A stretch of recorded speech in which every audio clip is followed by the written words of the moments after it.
नमस्कार। तो बढ़ता है कहानी में आगे चल के अगले भाग के साथ। दिन ढल गया था और शाम के मेहंदी के फंक्शन की शुरुआत होने वाली थी। मेहमान आने लगे थे। आज कई बड़ी राजनीतिक हस्तियां और राज्य के कई बड़े नाम यहाँ पहुंचने वाले थे, जिनको अटेंड करने के लिए अधिराज, अखिलेश जी और दादा साहब मेहंदी फंक्शन एरिया में पहले ही पहुंच गए थे। मेहंदी के लिए पूरा होटल बेहतरीन डेकोरेशन से चमक रहा था। होटल स्टाफ हर गेस्ट की सभी जरूरतों का बहुत अच्छे से ध्यान रख रहा था। धीरे धीरे अब सभी मेहमानों के आने का सिलसिला शुरू हो गया था, तो बाकी परिवार वाले भी वहां पहुंच गए थे। वहीं मौली अभी तैयार हो रही थी। शेखर तैयार था और पहले वो सीधा मैथिली के कमरे में पहुंच उसके कमरे का दरवाजा खोलते हुए कहता है, मैथिली कहाँ है तू? आज देखने भी नहीं आई कि मैं तैयार हुआ या नहीं। देख कितनी अच्छी फिटिंग आई है शेरवानी की। पर वहां अंदर कोई नहीं था, कमरा खाली था। तो शेखर मैथिली को आवाज लगाने लगता है, पर उसका कोई जवाब नहीं था। वो बाथरूम के पास आकर नॉक करता है, लेकिन उसका दरवाजा भी बाहर से बंद था। कि तभी तृप्ति कुछ ढूंढते हुए अंदर आती है। तो शेखर तृप्ति से कहता है, तृप्ति मैथिली कहाँ है? नीचे चली गई क्या वो? मुझे नहीं पता, मैं तो दिन में खाने तक ही दी के साथ थी। फिर दी अपने कमरे में आ गई और मैं अपने कमरे में चली गई। मैं तो अभी अभी यहाँ आई हूँ। वो दी ने इयररिंग्स दिए थे मुझे, शायद एक में यहीं छोड़ गई, वो देखने आई हूँ। यानी दिन से तूने मैथिली को नहीं देखा? शिखर थोड़ा घबराते हुए कहता है। नहीं भाई, कहा तो नहीं देखा, और वो नीचे भी नहीं है, तृप्ति इयररिंग ढूंढते हुए कहती है। तो अब शेखर मैथिली को फोन करने लगता है, पर कई कॉल्स करने के बाद भी मैथिली उसका फोन नहीं उठा रही थी। तो वो अब वंदना को फोन करता है। वंदना, मैथिली तुम्हारे साथ है? नहीं भाई, मैं तो खुद कब से उसे ढूंढ रही हूँ। उसके कमरे में गई थी मैं, वहां भी नहीं थी वो। आपको पता है कहाँ है वो? अगर आपको वो मिले तो उसे कहना कि तुरंत हमारे पास आए, हम वेट कर रहे हैं उसका। हम्म, कह दूंगा। इतना कह शेखर फोन कट कर देता है। और अब ये शेखर को और डरा रहा था, जिस पर वो तृप्ति से कहता है, तृप्ति मैथिली ने कहा था कि वो मेहंदी में नहीं आएगी। मुझे लगा था गुस्से में कह रही है, पर ना वो कमरे में है, ना कोई और जानता है कि वो कहाँ है। कहीं सच में तो नहीं चली गई वो? फोन भी नहीं उठा रही मेरा। पर अब तृप्ति शेखर के सामने आकर कहती है, भाई कुछ भी मत कहो, दी ऐसी नहीं है कि आज के दिन अपना गुस्सा लेकर बैठी रहे। और वो काकी जब भी आती हैं आप दोनों में झगड़ा ही करवाती हैं। हाँ, आपसे नाराज है वो, लेकिन वो यहाँ से चली जाए ये पॉसिबल नहीं है। रुको, मैं फोन करती हूँ उन्हें। तृप्ति मैथिली को फोन करती है, पर मैथिली उसका भी फोन पिक नहीं कर रही थी, जिस पर अब तृप्ति को भी अजीब लग रहा था। क्या हुआ, नहीं उठा रही है ना फोन? भाई हो सकता है कि फोन इधर उधर हो।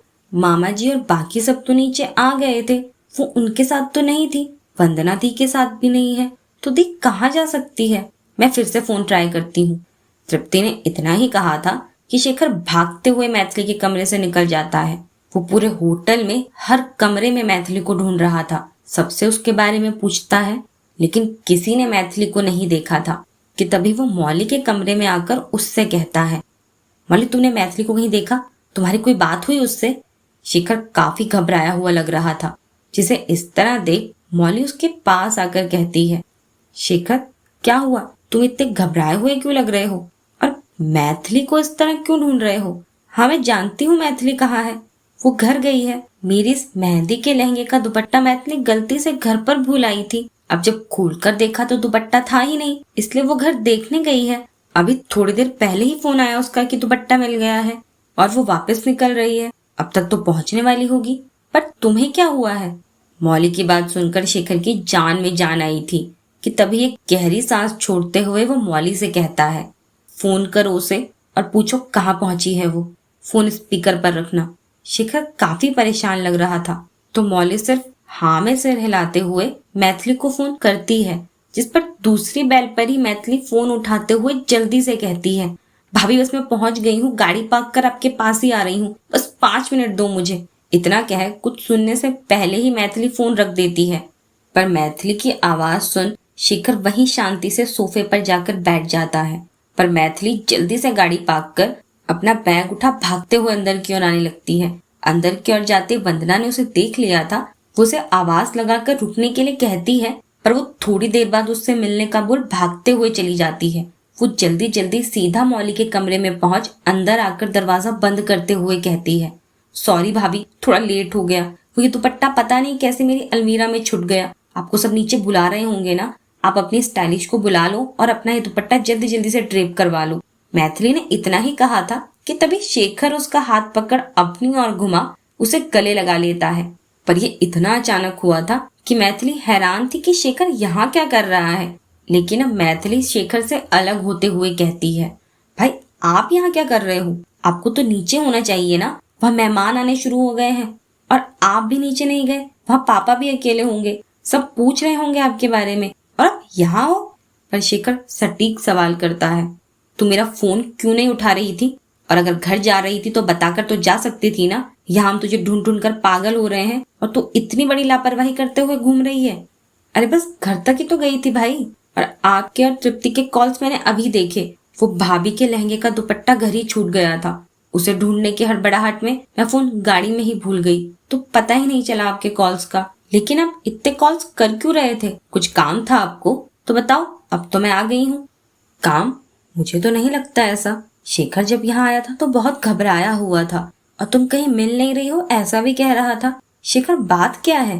मौली शेखर से कहती है तो मैथिली शेखर को घूर कर देखते हुए कहती है, बात मैं बताती हूँ आपको भाभी। सुबह लड़े थे हम, तो मैंने कहा था कि मैं फंक्शन में नहीं आऊंगी, और मैं उसी वक्त यहाँ मौजूद भी नहीं थी। तो भाई को लगा कि मैं सच में यहाँ से चली गई। क्यों भाई, सही कह रही हूँ ना मैं? वो मंथरा काकी आई और पनौती लगाना शुरू कर दिया। भाई आपको सच में ऐसा लगा मैं आपको छोड़कर चली जाऊंगी? गुस्से में तो मैं अमेरिका जाने तक की बातें करती हूँ, तो चली गई क्या? मैं अपने भाई की मेहंदी छोड़कर चली जाऊंगी? भाई कयामत भी आ जाएगी ना, तब भी ये मैथिली आपको छोड़कर कहीं नहीं जाएगी। बड़े आए ये सोचने वाले कि मैं कहीं चली जाऊंगी। और ये अपने चेहरे का क्या हाल बना रखा है? आप ग्रूम हो, अपनी ब्राइड का निखार देखो। मेरी नाक कटवाओगे क्या भाई? शेरवानी की तो एकदम अच्छी फिटिंग आई है, लेकिन कौन सी जूतियां पहनी है आपने? ये मेरी सिलेक्ट करी हुई तो नहीं है। अब तो थोड़ा सा समझदार बनो, शादी होने वाली है आपकी, तो प्लीज ग्रो अप। पर मैथिली की इस बात पर शेखर हंसते हुए कहता है, तू खुद जानती है ग्रो अप का मतलब, जो मुझे समझदार होने के लिए कह रही है। मैं तो गया था अपने स्टाइलिश के पास, पर जब वो वहां थी ही नहीं तो क्या करता मैं? ओह ऐसा था, चलो कोई बात नहीं, अब मैं आ गई हूँ। अब आपको एकदम हैंडसम ग्रूम बना दूंगी, तो चलो मेरे साथ। और भाभी आप भी अपना दुपट्टा ड्रेप करवा लो, मैं तब तक भाई को तैयार कर नीचे ले जाती हूँ। इतना क्या मैथिली शेखर का हाथ पकड़ उसे मौली के कमरे से बाहर ले जाते हुए कहती है, भाई वो मंथरा काकी की संगत का असर आप पर भी होने लगा है, जो इतनी बेवकूफी वाली बातें सोचने लगे। आपका भी इलाज करवाना पड़ेगा वो मंथरा काकी की तरह। पर शेखर बस हंसते हुए उसकी बात सुन रहा था और वो बोले जा रही थी। लेकिन मौली को ये थोड़ा अटपटा लगा था कि सिर्फ कुछ देर मैथिली के यहाँ ना होने से शेखर ऐसे घबरा गया था जैसे जाने क्या हो गया हो।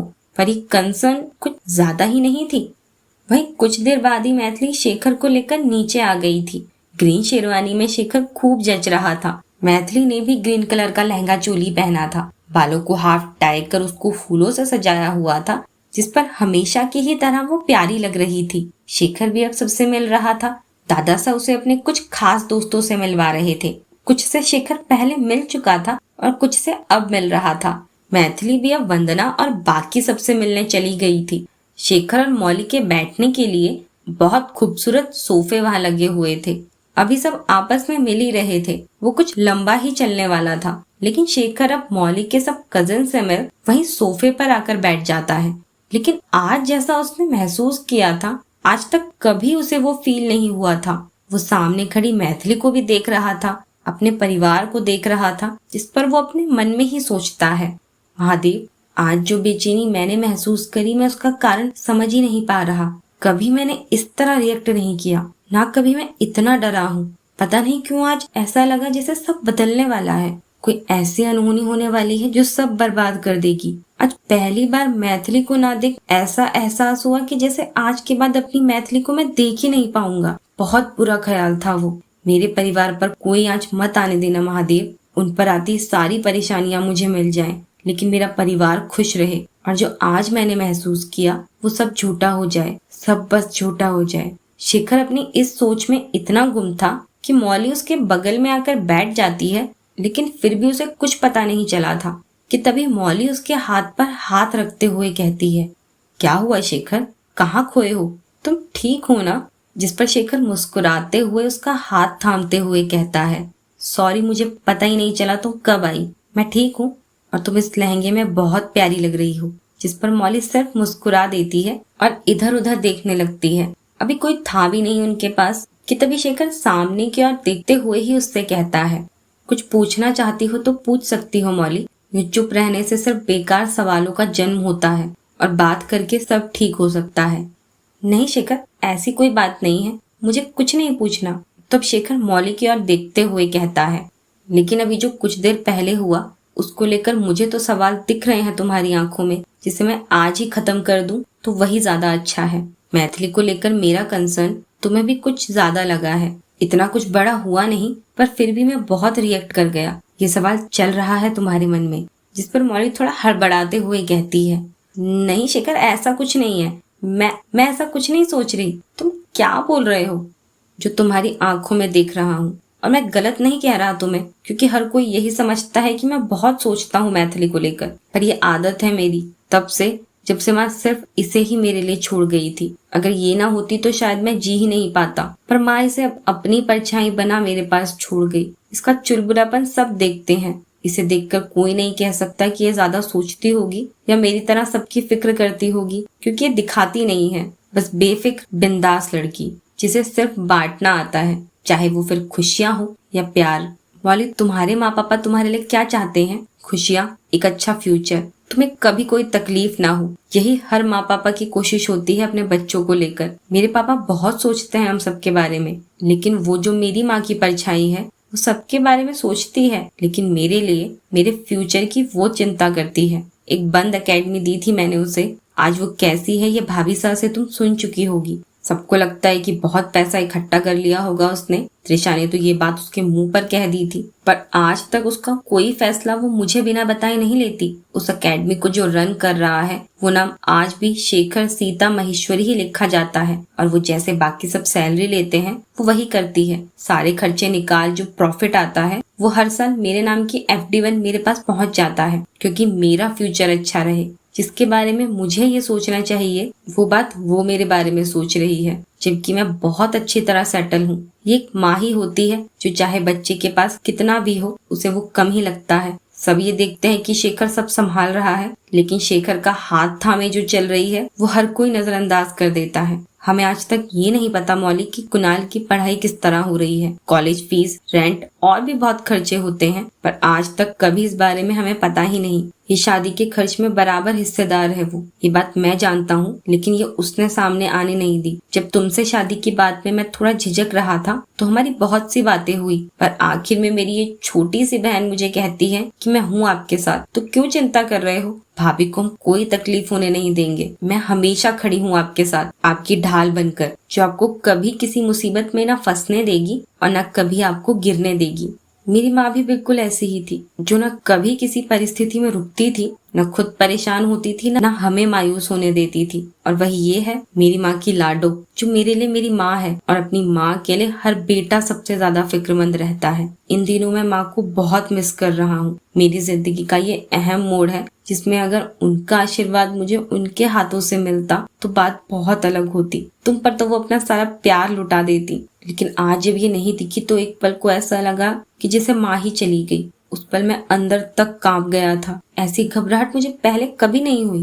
मैं सब सह सकता हूँ, लेकिन इसे खुद से दूर करने की हिम्मत नहीं है मुझ में। माँ सिर्फ मेरी बहन को मेरी गोद में नहीं छोड़ गई थी, बल्कि मेरी जान मेरे गोद में रख गई थी, अपनी इस परछाई में। ये कहते कहते शेखर की आंखों से कुछ बूंदें भी बरस गई थी, तो मौलिक कसकर उसका हाथ थाम लेती है। मौलिक को बुरा लग रहा था, शेखर को अच्छे से समझने का कहने के बावजूद भी, कि उसकी बहन बहन से ज्यादा उसकी माँ की आखिरी निशानी थी, और एक माँ हर बच्चे के लिए सबसे जरूरी होती है, और मैथिली तो शेखर के लिए उनकी आखिरी निशानी थी। और वो इतनी सी बात भी नहीं समझ पाई। ये बात उसकी भी आंखों में नमी ले आई थी कि तभी अपने हाथ में तो बाउल लिए उन्हें सामने से मैथिली उनकी ही ओर आते हुए दिखती है। तो शेखर अपना चश्मा निकाल अपनी आंखें साफ कर वापस से अपना चश्मा पहन लेता है, जिस पर मैथिली उसके पास आकर वो आइसक्रीम के बाउल उन दोनों को देते हुए कहती है, भाई भाभी ये लो ठंडी ठंडी आइसक्रीम खाओ। ये भाई की बटर स्कॉच और भाभी ये आपकी चॉकलेट विद वनीला। जिस पर मौली अपने बाउल को देखते हुए कहती है,